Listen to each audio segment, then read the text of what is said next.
Hi everyone, welcome to my channel. ఒక చిన్న కవిత. ఎండిపోయిన చెట్టు కొమ్మల మధ్య కూర్చొని ఉంది. ఆ దృశ్యానికి సరిపోయే ఒక చిన్న కథ ఉందండి, చెప్తాను. కవిత కూడా చెప్తాను. ప్రకృతి నిశ్శబ్దం. ఎండిన కొమ్మల పైన మౌనంగా ఒక నల్లని విహంగమా. ఆకాశం నీలి రంగులో మెరుస్తుంటే చెట్టు తన ఆకులను కోల్పోయి నిలుచుంది. చిగురు కోసం నిరీక్షణ లేక గడిచిన వసంతం గురించి ఆలోచించి, కానీ ఆ పక్షి మౌనం ప్రకృతిలోని ఒక అందమైన నిశ్శబ్దాన్ని వినిపిస్తుంది.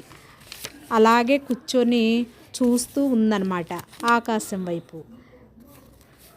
ఒక చిన్న కథ. నల్లని పిట్ట కొత్త ఆశ. ఒక అడవిలో ఒక అందమైన చెట్టు ఉండేది. అది వసంతకాలంలో పచ్చని ఆకులతో పూలతో కలకలలాడేది. కానీ శీతాకాలం వచ్చేసరికి ఆ చెట్టు ఆకులన్నీ రాలిపోయి కేవలం ఎండిపోయిన కొమ్మలతో మిగిలిపోయింది. మిగతా పక్షులన్నీ ఆ చెట్టును చూసి, ఇది ఎండిపోయింది, దీని మీద కూర్చుంటే ఏం లాభం అని పక్కనే ఉన్న పెద్ద తోటలోకి వెళ్ళిపోయాయి. కానీ ఆ నల్లని పక్షి మాత్రం ఆ ఎండిన కొమ్మలపైనే కూర్చొని ఉంది. అది చాలా ఉత్సాహంగా ఆకాశం వైపు చూస్తూ ఉంది.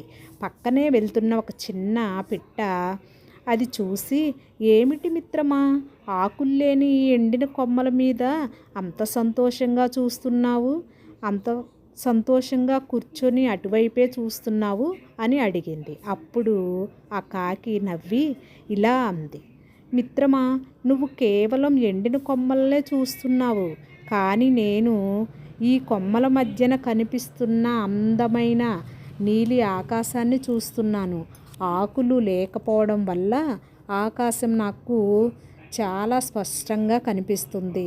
పైగా ఈ కొమ్మలు ఎండిపోయాయి అంటే అర్థం త్వరలోనే కొత్త చిగురు రాబోతుందని అర్థం. పాతవి రాలిపోయి కొత్త చిగురు వస్తుంది. అది ఆ పక్షిలోని ధైర్యం అన్నమాట. ఉత్సాహం చూసి మిగతా పక్షులు కూడా ఆశ్చర్యపోయాయి. కొద్ది రోజులకే వసంతం వచ్చేసింది. ఆ చెట్టు మళ్ళీ చిగురించింది. మునుపటి కంటే ఆనందంగా చక్కగా మారింది, పువ్వుతోటి ఆకుతోటి. అప్పుడు ఆ పక్షి అన్నది, ఆహా, కొద్ది రోజులు ఓపిక పట్టబట్టే కదా ఈ చెట్టు నిండా ఆకులు పువ్వులు వచ్చాయి, ఇంత చిగురించింది, చక్కని పచ్చటి వాతావరణము, ఆహ్లాదకరమైన వాతావరణము నాకు అందించింది. నేను మా ఆయన ఈ చెట్టు మీద ఎంత సంతోషంగా ఉంటాము అని జవాబు ఇచ్చింది. పరిస్థితులు ఎలా ఉన్నా లేనప్పుడు నిరాశపడకూడదు.